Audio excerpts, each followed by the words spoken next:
International Media TV, television that listens to you. Hi, I'm Johnnie Burrell. Welcome to the program.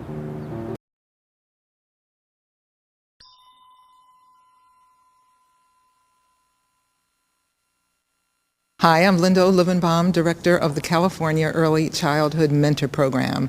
I've been a supporter of Marian Wright Edelman and the Children's Defense Fund for many, many years. She is one of my heroes, and I am thrilled to be able to hear her today in Oakland.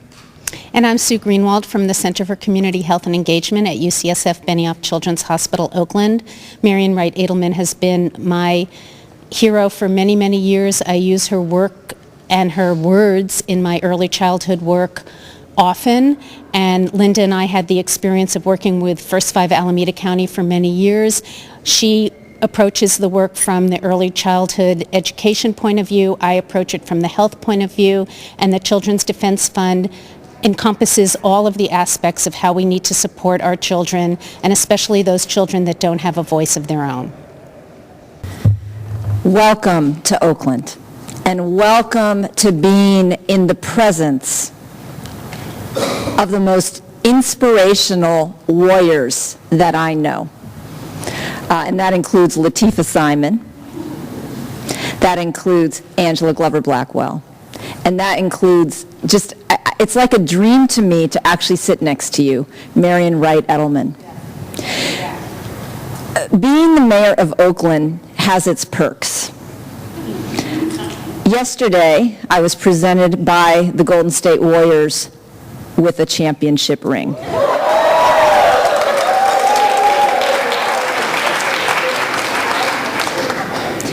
But I have to tell you, as exciting as that was, it wasn't as exciting as meeting Marian Wright Edelman.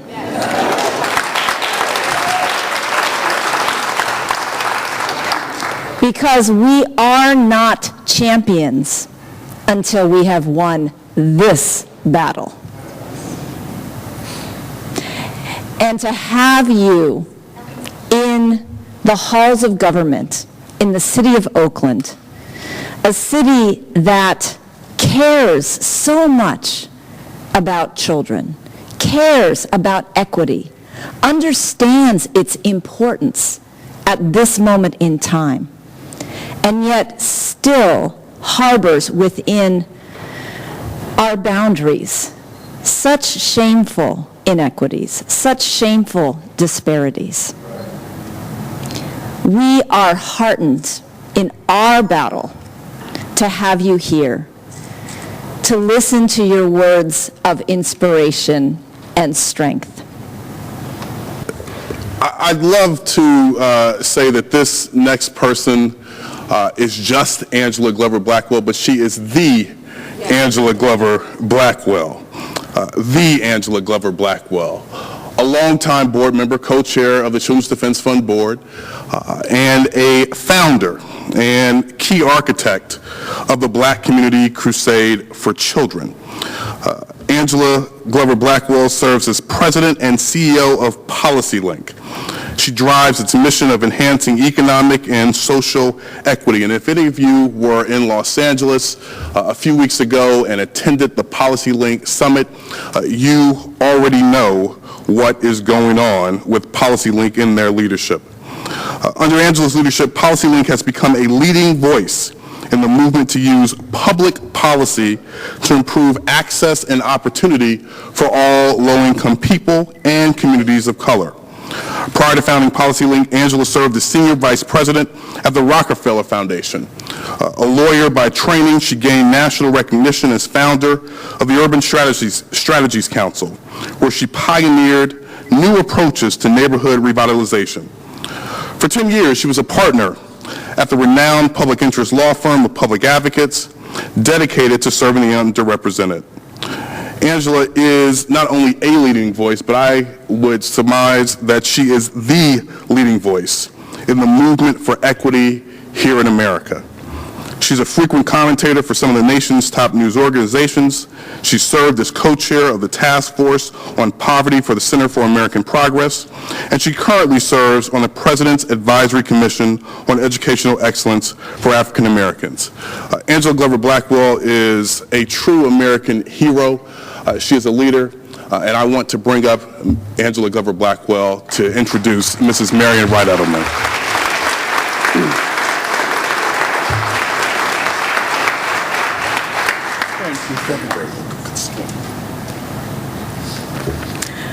Well, it's my pleasure to introduce Marian Wright Edelman, and it is just such a joy to do so. Marian is a dear friend of mine, and when they asked me if I would introduce her, I said, oh, certainly I will. I'd be happy to. And I didn't give it a lot of thought in terms of what I would say because I've known Marian for so long. I know so much about her. I thought, well, I'll just get up and I'll introduce Marian, and that'll be very easy. Last night when I was going home, my assistant, who really makes sure that I am prepared, handed me a statement to read to introduce Marian, and I didn't read it last night because I was introducing my friend Marian. I know everything about her. I didn't think that I needed any prompts. But when I got up this morning, I looked at it and I thought, oh my goodness, to read all of Marian's accomplishments, not all, believe me, not all, to read a few of Marian's accomplishments on a single page made me really stop and think. Because you know the people who are our friends, who are close, who we're close to, family members, colleagues that we work with all the time, we don't really know all that they've done.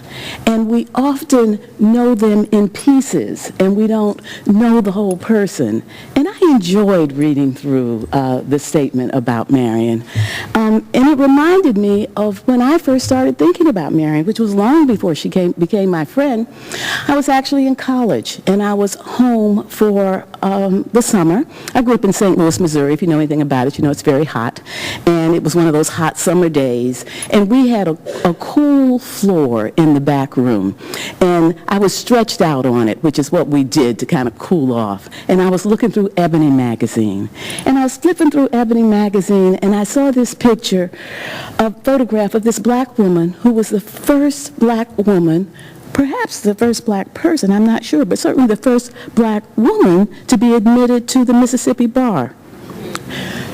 And she was working with SNCC and with Dr. King, and they had a whole spread of photographs of Marian Wright doing this work. I was just lying there flipping through the pages, and I thought, oh my goodness, how do you get to do that with your life? Didn't think about it again, but I remembered, how do you get to do that with your life? Later on, when I was a public interest lawyer, and believe me, I hadn't thought about Marian from the time that I saw that till I became a public interest lawyer. I was talking with some people, and they were talking about Marian Wright Edelman and the Children's Defense Fund, and I thought, Marian Wright Edelman, it's not exactly the same name, but it's similar. I wonder if this is the same person. And sure enough, it was the same person. Years after that, I actually got to know Marian, and it was through her introducing black leaders in America to the plight of black children as something that needed to be our highest priority.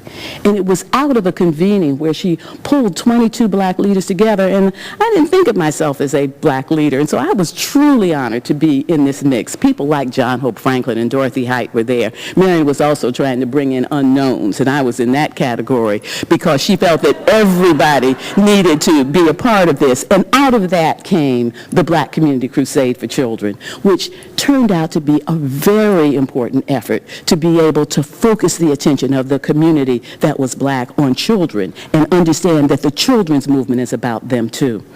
Over the years, I've spent a lot of time with Marian, and we've had fun together, and we've laughed together, and we've worked together, and we've developed things together. And I appreciate her as a leader, but I also appreciate her as a person who lives by her values every single day in every way. One of the things that Marian says that I quote all the time is assign yourself. I think that is such a powerful thought, that when you see something that needs to be done, whether it's a piece of trash that needs to be picked up off the floor, whether it's a child where somebody needs to say, where are your parents? Do you need some help? Whether it's a movement that needs to be led to leave no child behind, whether it's a piece of legislation that somebody needs to be the champion for, Marian does not wait around and wait for an assignment. She assigns herself, and she asks us all to do that as well. Before I bring her up, I want to tell you just a few things that I read on this paper that I thought you all needed to know in case you didn't know it. She's the founder of the Children's Defense Fund, but you know that. But what you might not know is that she has been awarded many prizes. MacArthur Prize, the Heinz Award, but the Presidential Medal of Freedom, the nation's highest civilian award. I just wanted to call that out for you because it's one thing for us to appreciate her. It's another to know that her accomplishments are such that they have reached all the way to that level. It's a real treat for us to have Marian in our midst. And let's bring her up now. Marian Wright Edelman, President of the Children's Defense Fund.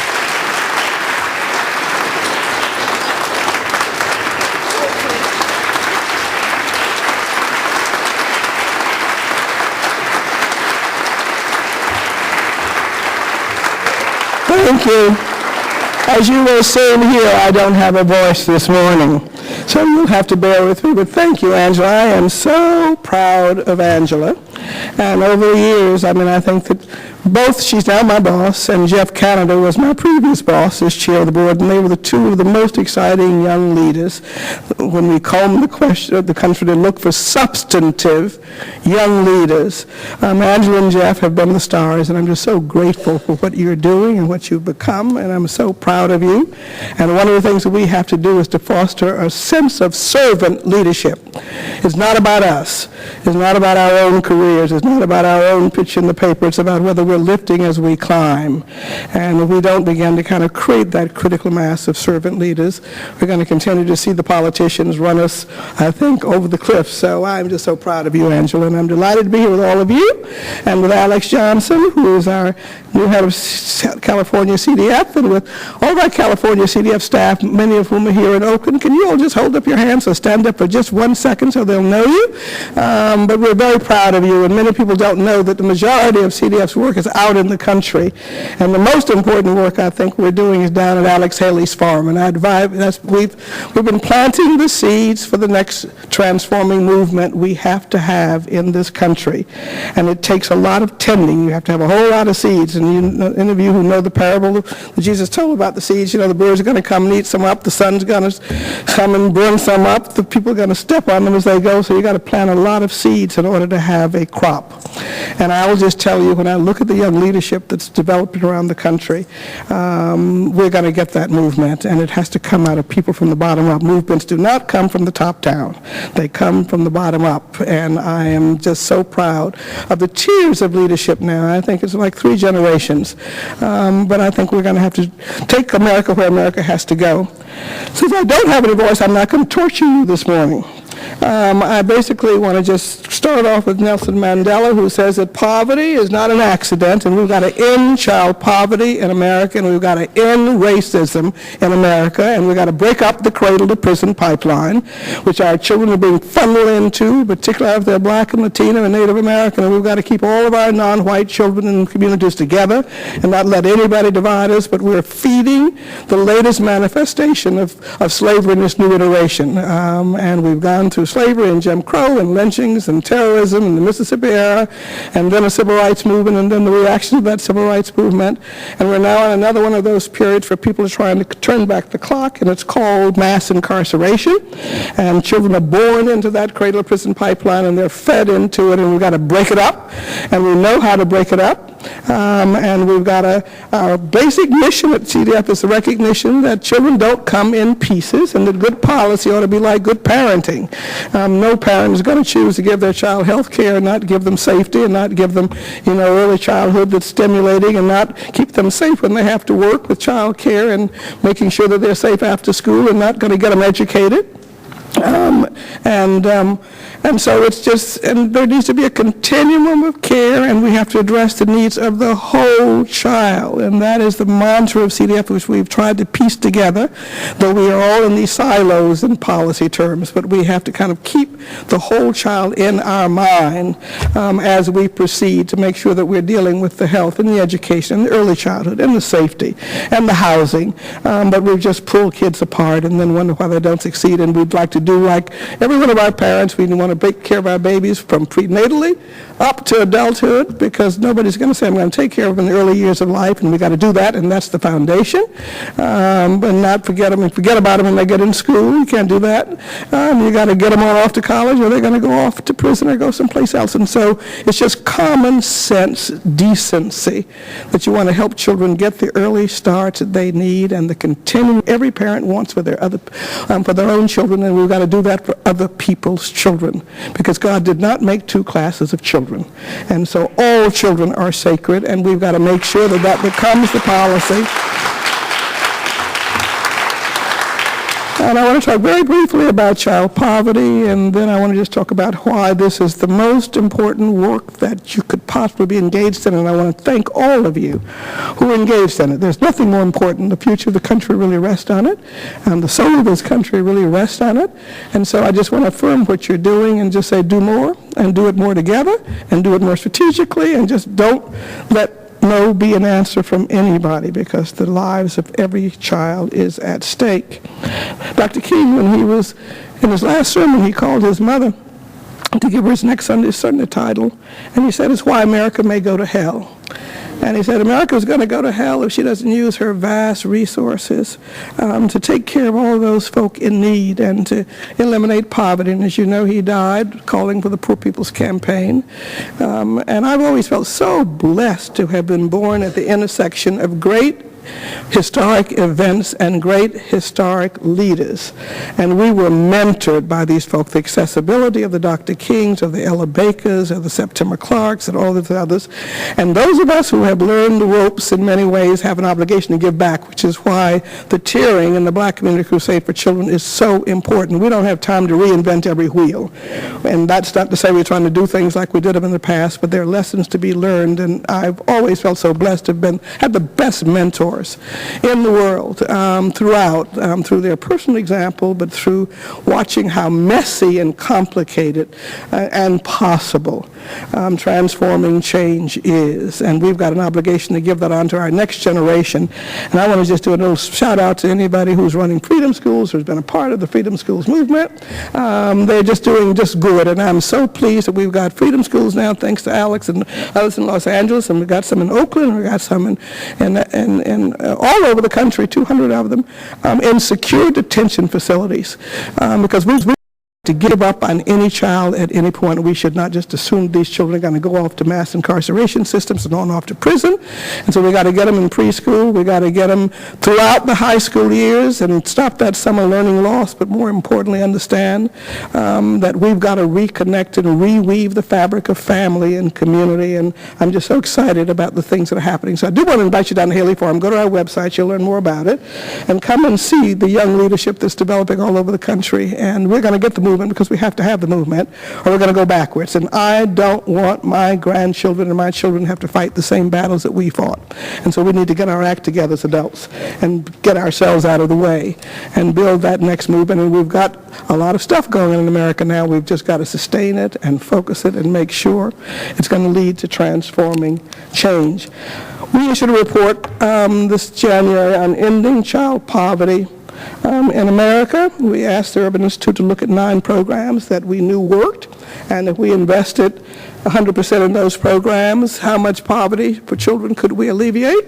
And again, it's not an act of God, it's a set of political choices that you and I have to change. And they came back and said, well, if we invested in these 9 programs, we could decrease child poverty by 60%.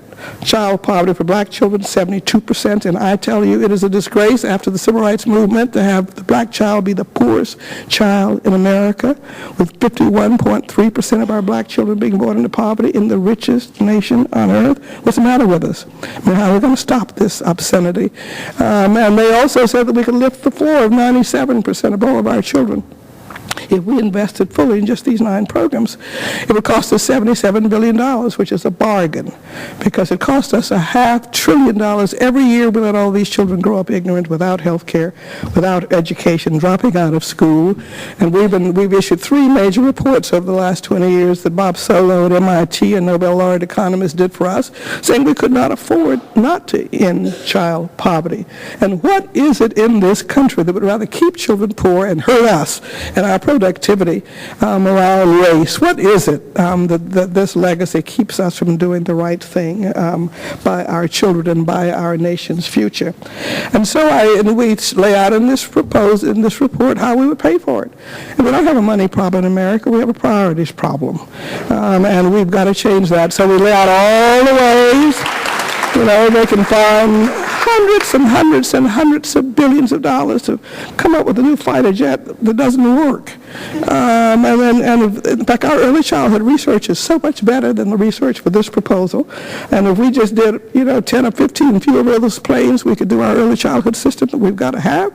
But we lay out a range of ways that we can pay for ending child poverty and finding that $77 billion. And as you know, the Congress is going to find all the ways to give more tax cuts to the wealthy. They can't afford to give the most obscene thing we had last year, which was trying to get a few $1 million to give foster care children bus tickets or transportation so that they could sort of get on the subways and the buses, and we didn't have a pay-go for it. It was a few $1 million. And they turned it down initially at the same time as they found the money to repeal the estate tax for the top 1/10 of 1% with no pay-go. Hundreds and hundreds of billions of dollars.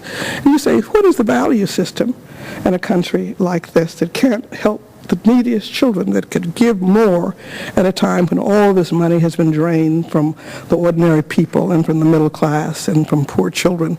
So we've got a reckoning, and we've got to kind of do it.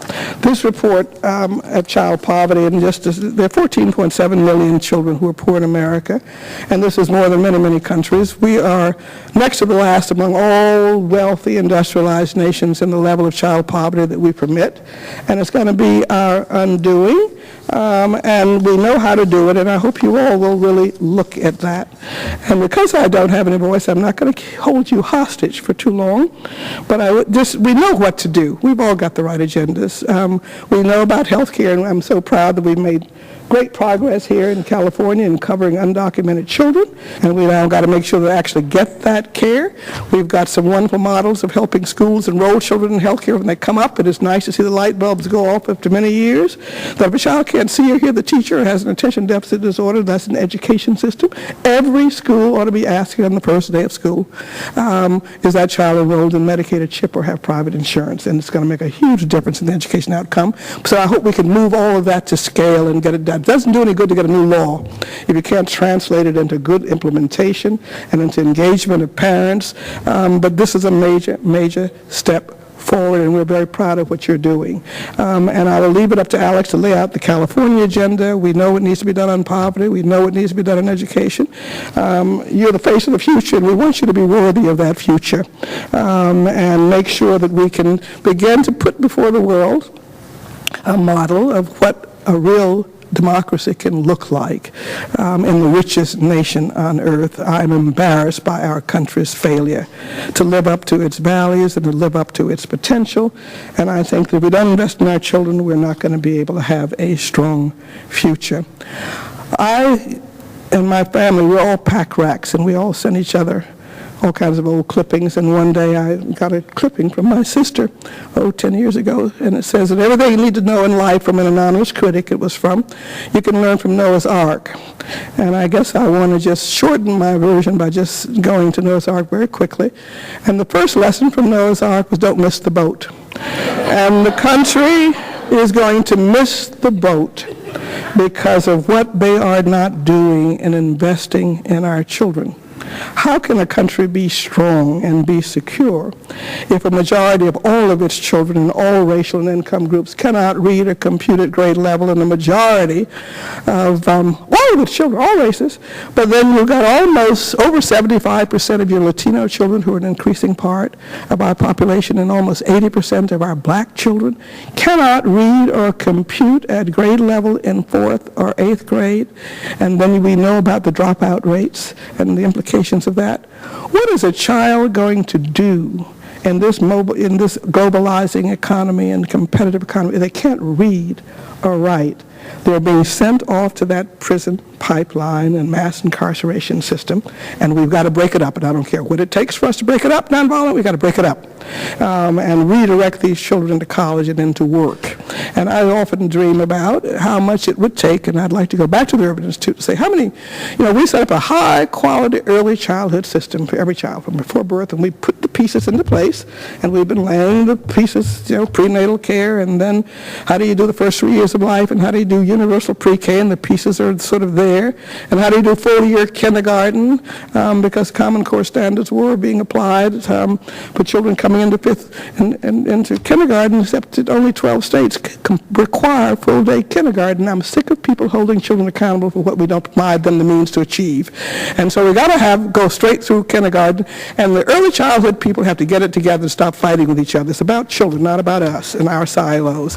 And they all want the money in the 0 to 3, and then they just want the 4-year-olds. They don't want to talk about kindergarten because that's really school. These are children, so we've got to have a comprehensive continuum of care to get every child ready for school so that they can graduate from high school and go into college and go into work. And think about how many public sector jobs you could create if you had a universal high-quality early childhood system, if you had a universal after-school system to stop summer learning loss, and a universal summer learning system to make sure that children didn't kind of lose that 3 to 4 months which accumulate over time. We know what to do. And what we do for our own children is what we ought to be doing for other people's children in order to build the kind of strong child population. So we don't have an agenda problem. We have a will problem and a voice problem and a will problem, and we got to correct that. And we've made steps, but we got to go to a different level of demand, nonviolently. So that first, we're going to miss the boat if we don't invest. 74% of the 17 to 24-year-olds can't get into the military because they can't read or compute, have a prior incarceration rate, and what kind of military we're going to have. If they can't read, they've dropped out of school. And so this is the issue if America is going to be truly secure. It's our children who are going to undo us and our national security. The second lesson from this anonymous sage was that we're all in the same boat. And we're not like these black or Latino or Native American or children who don't look like us or sound like us, but that's where our population is going to be a majority. And what an opportunity God's given us to be an example for a world that is majority non-white and non-rich. And so can America live up to its value systems and really make the dream real? But I think that the opportunity we have as children's advocates is to show, yes, we can. And so everything depends on what we do for all of our children to see whether America is going to have credibility in this changing world and be a moral beacon rather than a blight. The third lesson which they came is to plan ahead, and we're not very good in planning ahead because if you don't plan at the beginning, you're going to not have such great ends when they get into trouble, and we wait until after kids get into trouble. But plan ahead and remember that it wasn't raining when Noah was building the ark, and I'm sure they thought he was crazy and wondered what in the world this crazy man was doing, but you have to plan ahead, and this country is not planning ahead every year that it lets 14.7 million children live in poverty, and in California, that translates into, that's more than all of your 34 biggest cities have in population. I mean, it's just very hard to imagine what 14.7 million children is. But if you just think about all of your California cities, or your 34 biggest cities, being full of poor children, that's what this number really means. So we really do have to plan ahead, and that means really investing in the early things. And we've made great progress. I don't want to sit here and sort of whine, because we have come a long way in investing in health care. Allison is here, but 90% of our children have access to Medicaid and to CHIP and to other health coverage. language, but we've got to make sure it works and that it is appropriate. So we've made there are a lot of laws on the books, and don't let you tell anybody tell you that we have not made progress. Huge numbers of laws on the books. Millions of children have been lifted out of poverty. Tens of millions have. We have invested in more Head Start and child care in piecemeal ways, but billions and billions of dollars have been invested, and I'm really proud of the laborious technical scut work that goes into social change. It's not all about press conferences. It's about doing the work and letting other people take the credit. You can get an awful lot done, so we need to get ourselves out of the way and build these coalitions around children. But, we are going to miss that boat if we don't plan ahead, and tomorrow's America is right now. And what we're doing and not doing in the California legislature, on our early childhood bills, on our health care bills, on our jobs bills, and all these others. And so I just want to affirm how important your work is, because we do have to think ahead. The fourth lesson from Noah's Ark is to remember, which is my favorite, because I'm not going to talk much more. I'm not going to be able to talk much more. From Noah's Ark is that remember that the Ark, the Titanic. Remember that the Titanic was built by experts. The Noah's Ark was built by ordinary amateurs. And people talk a lot about movements these days, and experts are zooming in from the top. The texts are moving in from the top, and they think it's ordinary people who build movements. Dr. King didn't start a single movement. It was Joanne Robinson and people with mimeograph machines who've been looking for the right plaintiff in Montgomery, Alabama, to challenge the segregated bus system, which they all hate. And they ran off these leaves, and it was Joanne Robinson, whom you ought to know about, who picked Dr. King as the leader of the movement because he'd been the newest preacher in town and didn't have a whole lot of baggage. But it was the women, ordinary, and Miss Parks didn't come out of nowhere. She came out of Howland the Folk School, just like we're going to have a whole lot of folk coming out of Haley Farm when they're going to show up, and they're going to be the leaders in this next era in many ways. But it is ordinary people of grace who start movements out of just a lot of simmering resentment of injustice. And I remember we had a meeting down at Haley Farm with 6 generations, and we had a debate over, Angela, I think you were at that meeting, about when did the Civil Rights Movement start. And nobody could really agree on when the Civil Rights Movement started. Some people said it started with the Montgomery March boycott, and somebody said, no, it started with the March on Washington. Somebody said, no, it started with, they were all over the lot. And then somebody said it really started with World War II. And World War I, and then World War II, when veterans came back from dying and fighting for our country for rights they could not enjoy themselves. And so it takes a convergence of lots of things to build movement, and it's so important to be ready to help shape that when it comes. And I feel we're at another inflection point in this nation, and it's not going to come from the top. It's not going to come out of Washington. It's not coming out of Washington as we see all the welling up around Black Lives Matters and around lots of other things that are coming. It's got to come out of you. And it's got to come out of you being righteously angry and determined that we are really going to end child poverty in this country, that we're going to confront the racism, that we're going to confront our history. And until we confront our history of slavery, of second-class treatment of women and exclusion of all women from the electoral process, of genocide of our Native American brothers and sisters, and of exclusion of all non-properted men from the electoral process. It's going to keep these birth defects are going to keep flaring up every half century, and we're in another one of those periods when they are flaring up, and we just need to grab those periods and try to channel them into concrete things. We need to talk about what we are teaching our children in our textbooks in history, because we still have all these myths about American exceptionalism. And I was so proud of a 15-year-old Freedom School student who was reading his geography textbook in Texas last month and found that they were in geography, but they were talking about immigration. And then they had black folk immigrating to America to work on farms. And he said, "Ma, that ain't right."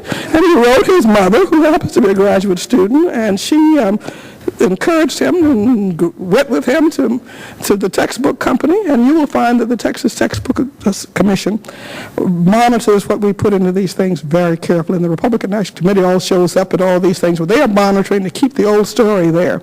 And we've got to begin to monitor and really confront our history, and I'm pleased that this is happening on campuses, and children are really beginning to confront who our heroes are at Harvard and Yale, and I would recommend that everybody read Ebony and Ivy, which is a new book on the Ivy League's birth, and all the country was built in many ways on slavery and on Native American genocide, and we need to come to grips with that. And so we're really in our freedom schools now, and we've got to move toward how do we treat all of our children equally in what they read. 90% of the textbooks are not written for non-white children, and white children and all of our children need to know the truth about who we are, because you can't cure a disease if you don't diagnose it accurately. And so we're moving into that area in a very big way. It's a very big thing, but we've got to get the truth on the table so that we can begin to cure all of these incredibly difficult things. But then we've got to take that truth and really develop and learn from the strategies of the past what black and brown and other people have achieved in this country from the bottom up, out of their misery and out of their struggles, have been the means of transforming this nation. And it is really time for the next transforming movement in this country. It's time to end child poverty and child morbidity and child suffering. It is time to give children hope, and we can do that. And many of you have been planting the seeds for that, and you must keep planting and watering those seeds. And we're going to be ready with the agenda when that comes. We know what to do. What we have to do is to build the will to make it happen. That's why I'm so grateful to be here with you in Oakland, with your gorgeous mayor, with all of you who've been working in the vineyard. Just don't get discouraged, but don't let politicians be your leaders. You lead them. You make a lot of noise, and you make sure. And I'm going to end because I always quote, I wear every day. Angela's got a set of these. Sojourner Truth and Harriet Tubman. I don't know how many of you remember these two incredibly brilliant, indomitable slave women. And every time I think I'm having a bad day, I just sit down and think about their day. Neither one of them could read or write, but they were absolutely brilliant. Harriet Tubman could read the stars and find her way to freedom, but when she got to freedom, she didn't forget the folks she left behind.